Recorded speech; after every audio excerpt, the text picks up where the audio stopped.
स्त्रियों ने अपने अंग ढक लिए, लेकिन ये दोनों नग्न अवस्था में खड़े रहे, क्योंकि इतना नशे में थे, कुछ समझ में ही नहीं आया। तो जब समझ में नहीं आया तो बाबा देवर्षि नारद ने कहा, पापियों जड़ की तरीके से खड़े हो, यानी पेड़ की तरीके से खड़े हो तो जाओ, दोनों जड़ बन जाओगे। लेकिन बाद में दोनों ने चरण पकड़ लिया और कहा, महाराज हमारा उद्धार कब होगा? तो कहा, चिंता न करो, आगे जब द्वापर युग आई है, विष्णु जगत कृष्ण की कहानी है।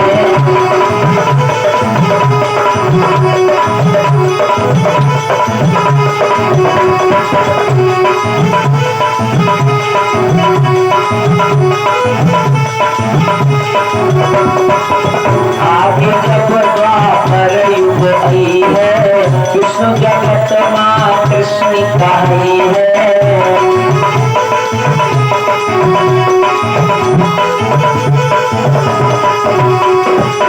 आगे जब द्वापर युग आएगा, कृष्णावतार होगा भगवान का, तब तुम्हारा उद्धार होगा।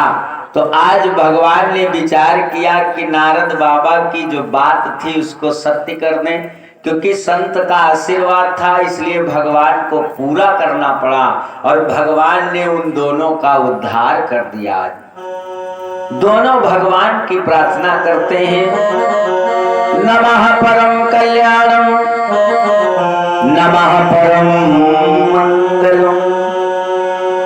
भगवान की बार बार प्रार्थना करते हैं और बारंबार नमस्कार करके भगवान को अपने पिता के घर जाते भय।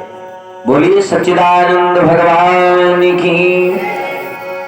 इधर भगवान ने जब यमलार्जुन के वृक्षों का उद्धार किया तो एक दिन नंद जी ने सबको बुलाया, जितने बंधु थे, और कहा, देखो भैया, गोकुल में उपद्रव रोज होते हैं,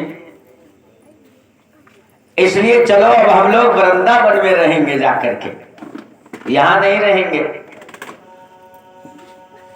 कारण यह है कि यहां पर नित नए उपद्रव रोज हो रहे हैं।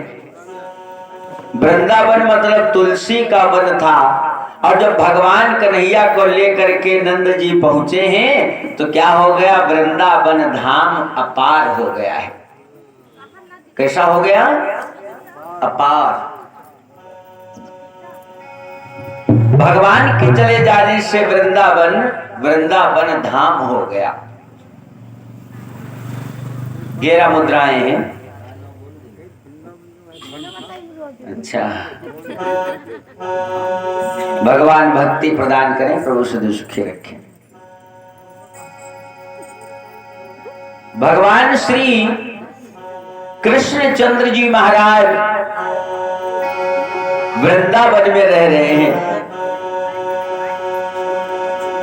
धीरे धीरे समय व्यतीत होने लगा तो एक दिन भगवान कन्हैया दरवाजे पर बैठे हैं वृंदावन में, और तभी उधर से दामा श्री दामा मदन छदामी ग्वाल बाल निकले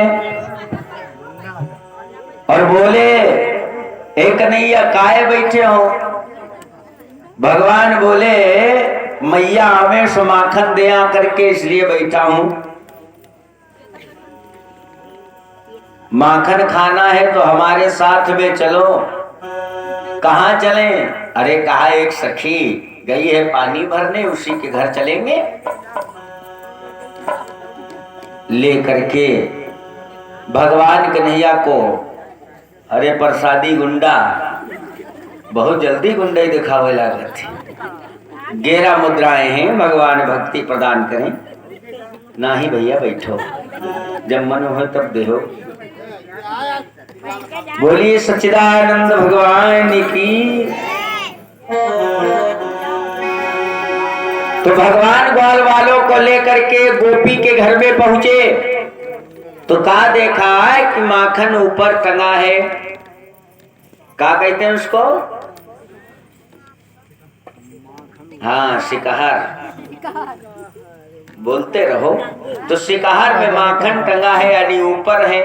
तो कैसे माखन खाया जाए? तो एक दूसरे के ऊपर चढ़ी गए और चढ़ करके एक दूसरे के ऊपर, सबसे ऊपर भगवान को लगा दिया, क्योंकि छोटे हैं, सबसे हल्के हैं, तो तुम ऊपर रहो। अब खाने लगे माखन, और तब तक उधर वही है सोई जो राम रचि राखा, रचि राखा, ऊपर कलम बढ़ावै शाखा।